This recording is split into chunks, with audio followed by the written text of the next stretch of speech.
Hi, how is everybody? Sorry, I was just checking my settings. So, I never, ever, ever intended to even touch this topic ever with like a 10-foot pole. Um, and then it was became really, really clear that I probably should share some things that I've learned and some things that we've experienced as a family. Hi, Shelly. I had a dream last night about doing this exact thing. And I woke up this morning like, oh, heck no, God, I'm not doing it. I'm not going there. That is too stressful. I am going to blow up social media and I don't want to. That was my conversation with God when I woke up.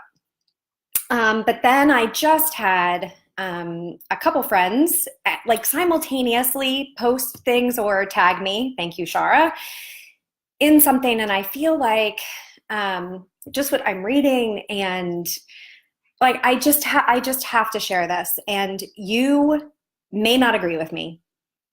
And I am not even sure if I would have agreed or believed what I'm going to talk about if it did not happen to me and my family. Okay? So I need you to keep an open mind and I need you to remember that I'm a nurse. I've been a nurse for 22 years. I have practiced Western medicine with the best. I have a wonderful, wonderful career. Okay? I've worked with incredible people, smart people, people I respect so much. And I've done some really, really cool things in my career, been on the cutting edge of new technology and surgery and treatments and, all that really, really fun, cool stuff.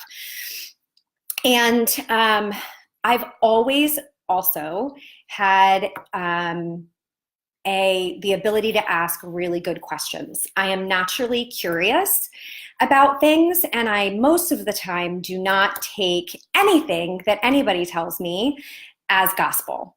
And not because I don't believe them, really, not because I don't believe them, but because I want to fully understand the big picture.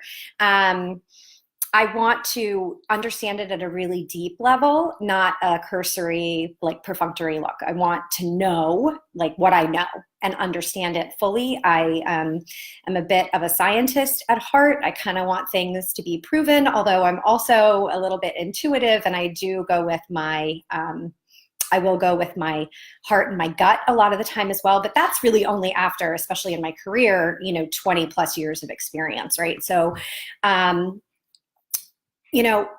I am the parent. I'm a nurse, right? I'm the parent of an autistic child. And there has been that debate swirling of, do vaccinations cause autism? And I've read the science. That was just, the whole thing is just tragic, right? The whole situation is tragic. And I really felt like I am never going to touch that. I made the choice when my kids were little that they would be vaccinated. And we did that. I did do a little bit of a different type of schedule. There was some things when my kids were babies that I was like hepatitis B. I mean, just my opinion on that. It's a bloodborne pathogen. Nobody in my family has hepatitis B. I felt really confident that they were not going to contract it as infants. So I waited. I waited, I don't even know how long I waited, maybe a year I waited and they got them, we caught everybody up. I have a love-hate relationship with the flu shot, to be honest, because it doesn't always work. And that really pisses me off. Ooh, Celeste, you're on. I hope you're feeling good, baby. I've been praying for you. Sorry, I had to digress. I was so excited to see her name come up. So, the flu shot I have to get now. It's mandated by work, and so I do. Sometimes I make different decisions for my family related to the flu. When Jeffrey was really little and he had asthma really bad, we all got the flu shot. It was a non-negotiable. He was definitely at risk. I try to make the best decision that I can as a nurse and as a mom. Which I think is the human condition, right? Like we all do the best we can with the information that we have at that moment. And when we know better, we do better. I also know that it's very, very easy, especially on social media, to be like, it's your fault, right? Oh, the finger pointing and the blame. And I've seen so many posts from friends that, like, people that I very much respect, that are wanting to point the finger, you know, listen, vaccines don't cause autism, so go get your kids vaccinated, because this is like the big debate. And I can't tell you how hurtful that is, because we don't know everything, and we don't know people's experiences. And as a parent, it doesn't matter if the risk of something or anything is 1 in a million. If that thing happens to your child, that's the only statistic that matters. So I know people personally who brought their kids in to get their vaccinations, and they brought a different kid home. Some tragedy happened. I don't know. I don't know what it was, but to assume that they're wrong and that their life experience doesn't matter because we can't explain it isn't fair. It just isn't fair. Just like somebody who goes in for surgery, we sign a patient consent. There's so much we don't know. There's so many things. Every body, person, physiologically is different. And we don't understand everything. Science and medicine is continually evolving. And let me tell you, there are things that I did as a nurse 20 years ago in one of the most incredible intensive care units in the country. If I ever needed to go there, I would know they would take good care of me. And there are things that we did that were standards of care 20 years ago that were disproven by science, that we found were not as effective as we thought they were. Or they might have led to some morbidity and mortality, an increase in that, right? So the things that we believed that were like the gold standard in medicine, we disprove all the time. It doesn't mean that you throw the baby out with the bathwater. It doesn't mean that you never do those things. Evidence-based practice and evidence-based medicine is the best that we have for decision-making. Just is. That is the way it is. But science, I heard this from another practitioner, science does not equal truth. We disprove science all the time. Right? All the time, and not just medicine, but all types of science, chemistry and biology and neuroscience. And like, there's so many things we don't understand, right? But we want to sit here and be like 100%, this is the truth, period, in all the things. And it really frustrates me because we point fingers and we blame when we really don't know. We act like we're sitting on the truth, so we can point fingers and we can tell people what they need to do. And that's not fair. And so my personal family experience that brought the vaccination debate literally into my home is that we got swept up in the mumps outbreak. Our daughter is a freshman in college. She got the mumps from school. There's an outbreak on campus. Outbreaks happen a lot on college campuses. We're only hearing about it in the news because it is like the hot topic. But if you look, do a quick Google search, you can see there's mumps, specifically mumps outbreaks all the time, okay? But Megan got it. And I was like, what? I can't even imagine. I mean, she called me and she was nervous that she had it. And I totally blew her off. Totally. I was like, there is no way you have the mumps, you have been vaccinated. I totally dismissed it, right? Boom, I was proven wrong. She ended up with the mumps. I said, oh my gosh, she was home, I did all the right things. Isolated her for 5 days, that is what they recommend. Talked to the Department of Health like I was supposed to. We decided as a family, well, I'm the nurse, so I kind of decide medical stuff, but I said, let's get our titers drawn for the rest of us. To see where we are, see if we need to be boosted. Got that all done. None of us were immune to everything in the MMR. Megan and I were both still not immune to rubella. Now, mind you, I had another booster in nursing school, so I had 3 MMRs. But it was 20 plus years, so I was like, okay, immunity wanes, like, let's just see. So, but I was immune to the mumps by titer. I got the booster. The boys, my husband and the 2 boys, were not immune to mumps and rubella. So they got the booster. So we all got the booster, and Megan needed to get the booster. Even though she had the mumps, she had to get the booster because she wasn't immune to rubella like me. So that made me super curious. We got the boosters. We got through Megan's mumps.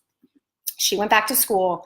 The issue with mumps, and what I'm learning about measles too, is the incubation period is really long. So you have this like 2 or 3 week waiting to see if anybody's going to get it. Now, I was like, I'm immune. Great. Just got to keep an eye on my boys. But, they got the booster. Like, we should be good. We did all the things that everybody recommended. And she was in isolation and wearing a mask if she was around us. And I know how to isolate a patient. I'm a nurse.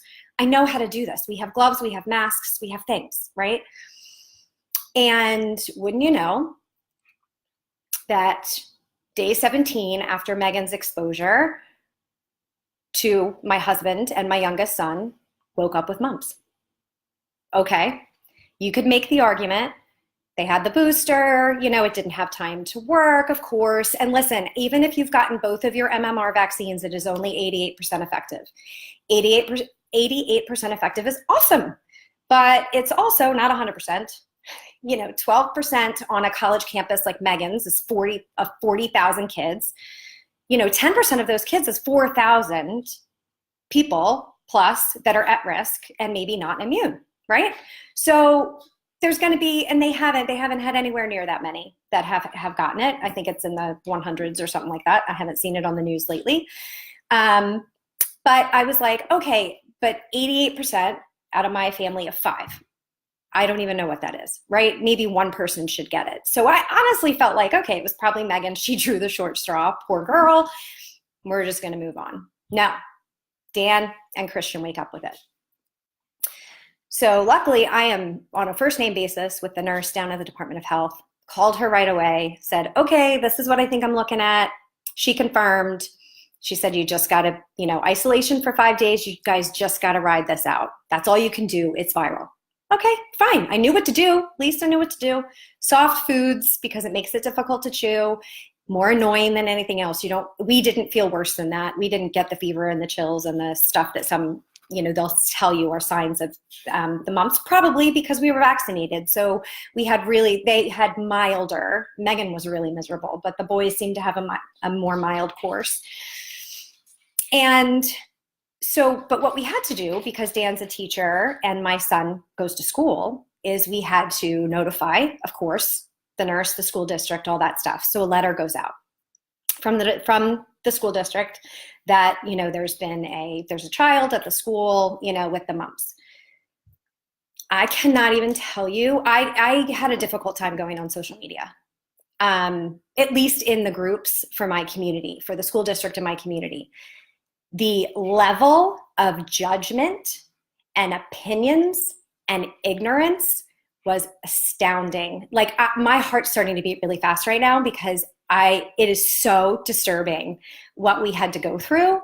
And people didn't know it was us. There are some, we had to tell friends. My neighbors were wonderful. Listen, we have a great community of people, but it was really shocking to see who wasn't in our corner and who was really quick to judge. And I even had colleagues of mine that assumed I did not vaccinate my children.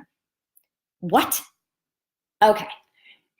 Because you know what, guys? It is so much easier to judge somebody else and assume they made a wrong choice, the bad choice, than to realize that you're at risk.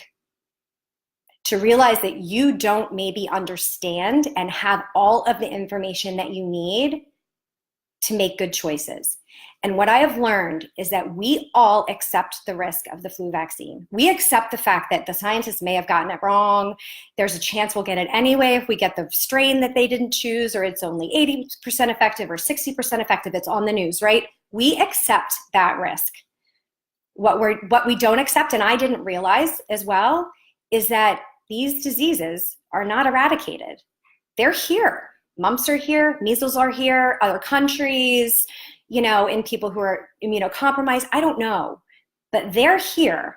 They haven't been eradicated. And if the vaccines are not 100% effective, which even the measles part of the MMR is 96% effective after 2, mumps is 88% effective.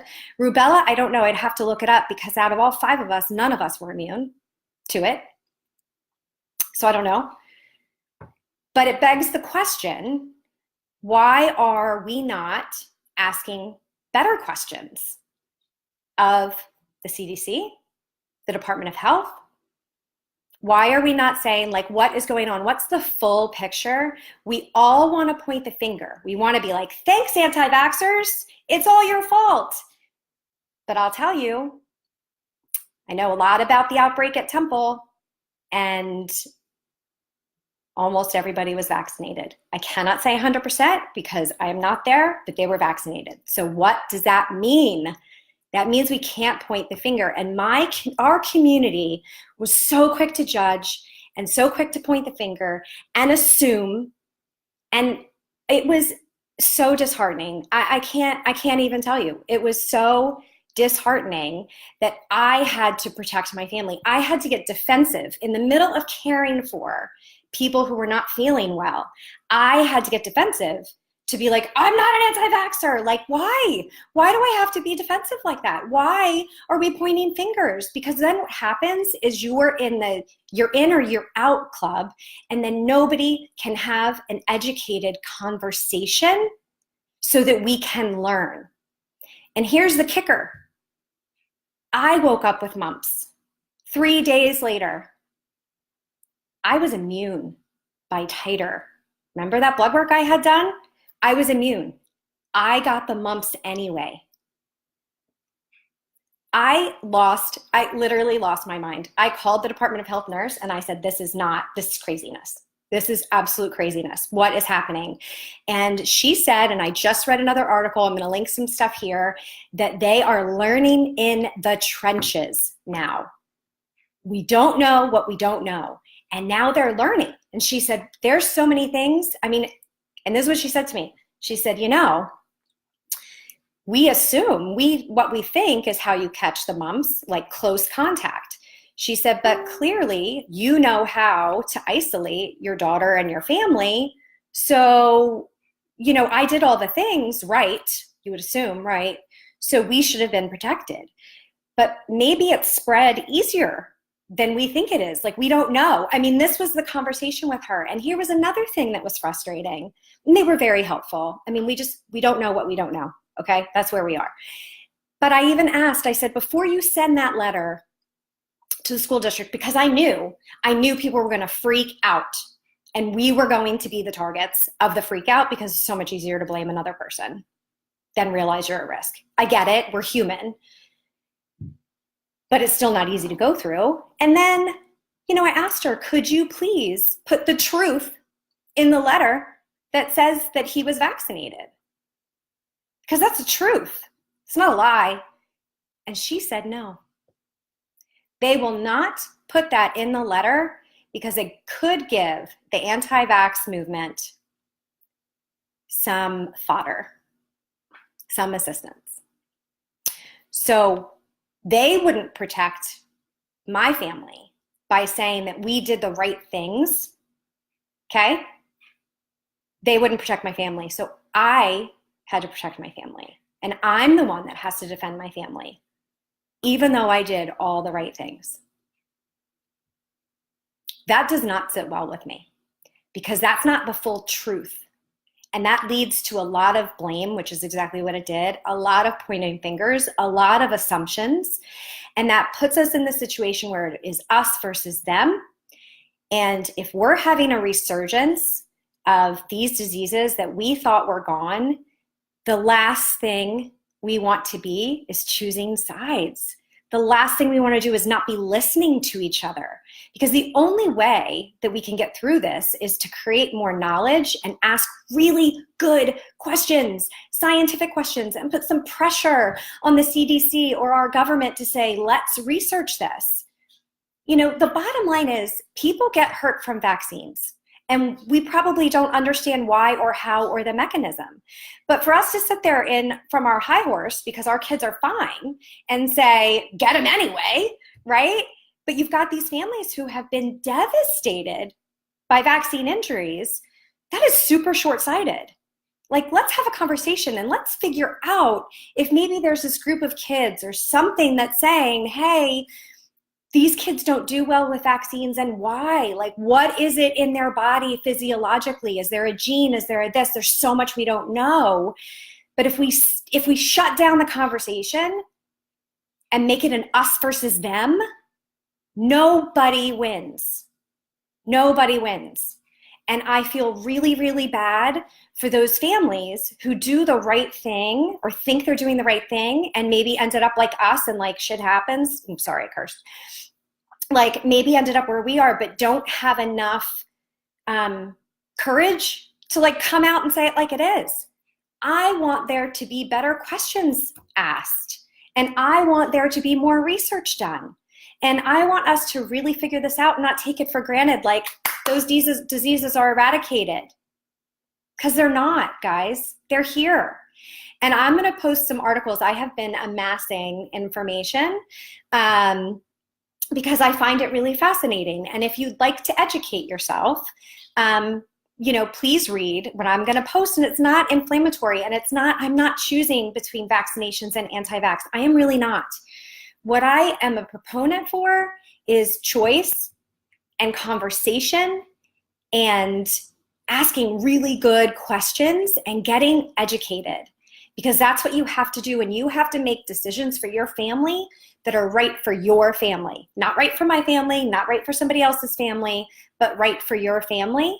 And you've got to educate yourself.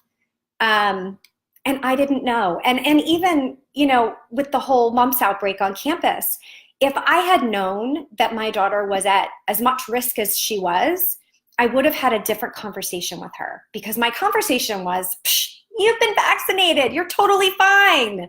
Done. That was it. No, like what I know now is I would have said, girlfriend, you got to wash your hands. If somebody sneezes on you in class, make sure you're like, don't touch doorknobs, grab a tissue, touch it first, like be careful. Don't share your drink with somebody. She doesn't drool anyway, or she better not. Don't do those things that put you at risk. But my conversation, the entirety of my conversation was, you're fine, you're vaccinated, which was not the case. 4 out of 5 of my family has now had the mumps. I'm also here to tell you, don't freak out. It really wasn't that bad. It was annoying. I got to eat chocolate pudding. Not so bad. Sit in my bed, be on isolation, right? I mean, there's worse things in the world, and I'm sure it was worse years and years ago. But now we're back in this waiting period for the one family member that didn't get it. We're in that 2 to 3 week point right now, incubation time. I don't know if he'll end up getting it. We did all the right things. He very well may wake up at any moment. And then guess what? Another note will go out to the school district, and people will lose their minds because they're not willing to listen, and they're ready to pass judgment and ready to blame somebody else. I get it. Fine, whatever. I'm stronger than that. But we need to be asking more questions. 4 out of 5 of my family who was vaccinated got the mumps. That really makes me question how much we know. And maybe genetically, my family, there's something that we just don't create immunity like everybody else does. I don't know. I have so many questions. But I'm not blaming, and I'm not pointing the finger. And I don't think that anybody else should be either. So anyway, that's my rant. I feel like we need to talk about these things. And it's okay if you don't agree with me as well. But I'll just post some stuff for you guys to read. And I hope that this helps you to think more critically about some of these issues. Bye.